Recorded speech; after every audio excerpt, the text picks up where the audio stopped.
Imagine entering a grand hall, a place where the air smells of centuries-old papers and buried secrets.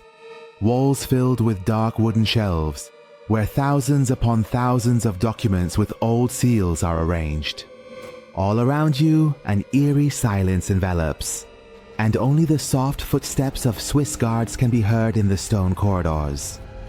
The place you just imagined in your mind is actually one of the most secretive and well-protected places in the entire world. The Vatican Secret Archives. A place whose doors have been closed to the world for centuries, and only a very, very limited number of people have been able to enter. But the shocking truth about this archive is that it contains documents that have changed history, destroyed empires, and altered the fate of millions. But this is just a small part that we have been able to understand.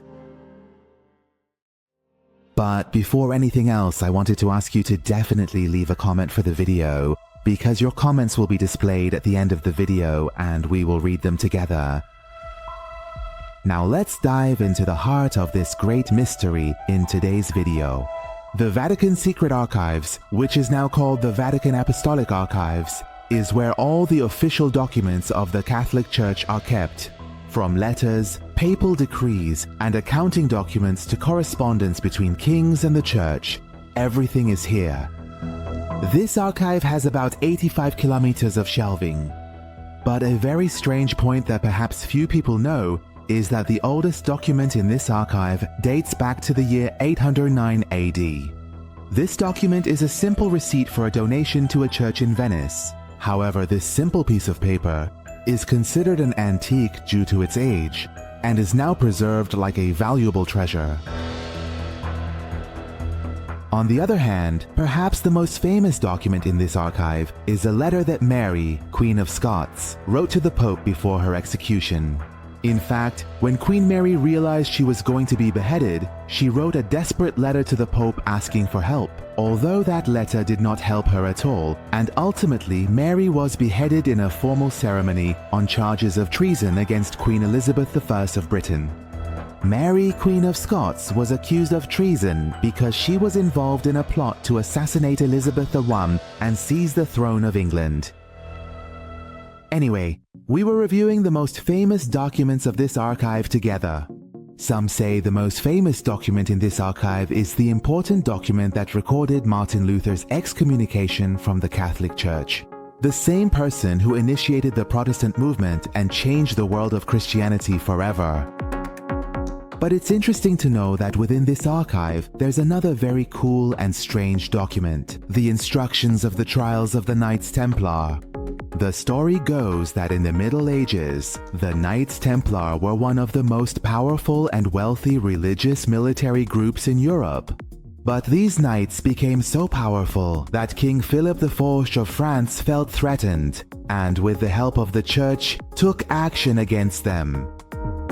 In the year 1307 AD, the Church officially accused them of serious crimes such as heresy, meaning turning away from the Christian faith, witchcraft, and moral corruption.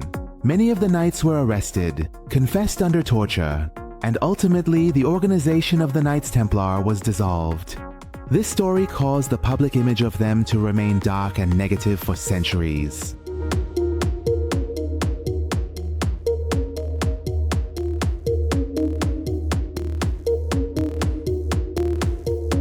But what's the story behind that amazing document? This document, known as the Chinon Parchment, shows that in fact, after its own interrogations, the Church had exonerated the Knights Templar from the charge of heresy. This means that the major accusation that led to their destruction was officially dismissed by the Church itself, and the Church had exonerated them. However, this matter was not made public, which is why people around the world believed for centuries that the Knights Templar were heretics and traitors. It wasn't until 2001 that a historian named Barbara Freyler accidentally discovered this amazing document in one of the less significant Vatican archives. That document had been archived in the wrong box, and for centuries, no one had access to it. In any case, the secrets of the Vatican's secret archive are not few and are not limited to the Middle Ages. It is said that documents of Abraham Lincoln's correspondence, details of Galileo's trial, and even Henry VIII's divorce request are kept in this archive. However, some theorists believe that the Vatican's secret archive contains even stranger documents. For example, parts of the cross on which Christ was crucified, the crown of thorns that Christ wore on his head, the Holy Grail, or even the Ark of the Covenant. Of course, the Vatican has not officially confirmed these claims, but these stories have been the subject of films, books, and theories for years. On the other hand, some other theorists say that the Vatican's secret archive has always been shrouded in mystery, conspiracy theories, and historical fantasies. Especially claims such as the preservation of documents related to extraterrestrial beings, religious conspiracies, or forbidden books. This is very popular among unofficial researchers and theorists. There is also a group that believes a lost version of a book called The Book of Eve, which narrates the original story of human creation, expulsion from paradise, and even secrets related to humanity in a very different way from the holy books, is kept in this archive. Some people also say that evidence related to Noah's flood, which shows that the story of Noah's flood was not just a religious myth, but had roots in real history, is located in this archive. But these are all theories and have not been officially confirmed. Let's get to how access to this archive is even possible. Before the year 1808, no one except the Pope himself and his close associates were allowed to enter this archive, but gradually, permission was given to some specific scholars to conduct research, although the conditions for visiting this archive are still difficult. For example, only academic researchers are allowed entry. Moreover, each researcher must know exactly which document they want to see. This means there is no permission to browse through the documents. On the other hand, researchers are only allowed to view 3 documents per day. Taking photos is also prohibited, and most importantly, every 6 months, we must reapply for access. This means that even if you are a reputable researcher or university professor and have been approved to enter the archive once, you only have permission to use it for 6 months. After those 6 months, you have to apply for access again from the beginning. In fact, it seems like they never grant permanent access. Each time you have to go through a specific administrative process. You need to present new research reasons, bring new academic or research documents, and get approval again. Even after all these strict measures, the Vatican librarians can easily say that this document doesn't exist or that it exists, but they won't allow you to see it.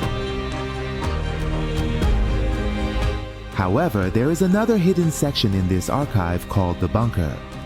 A 2-story underground vault that is fireproof, where half of the archive is stored. A place that resembles mystery stories. And it's interesting to know that a fictional version of it was created in the movie Angels and Demons. Some of the most important diplomatic documents of the church are also stored in this archive. For example, documents regarding the church's relationship with Nazi Germany during World War II, some of which were made available to researchers in 2002 to put an end to rumors about the church's relationship with the Nazis. But an interesting point about the Vatican secret archives is that the term secret in the name of this archive is a linguistic misunderstanding.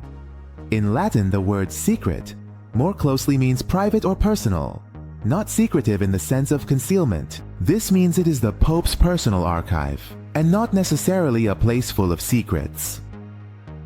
For this reason, in 2019, Pope Francis ordered the name of the archive to be changed to the Vatican Apostolic Archives. Another interesting point is that in recent years, the Vatican has launched a massive project to digitize the archive's documents.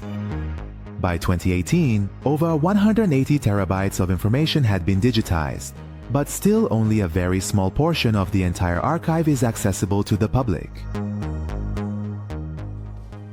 Now a question: do you think the Vatican is hiding something beyond what it says? I personally think it definitely is, and the Vatican has hidden things that, if ever revealed, could potentially overturn both history and our beliefs. Things that we might not even be able to endure knowing. But what do you think? Write your opinion that you might have for us in the comments.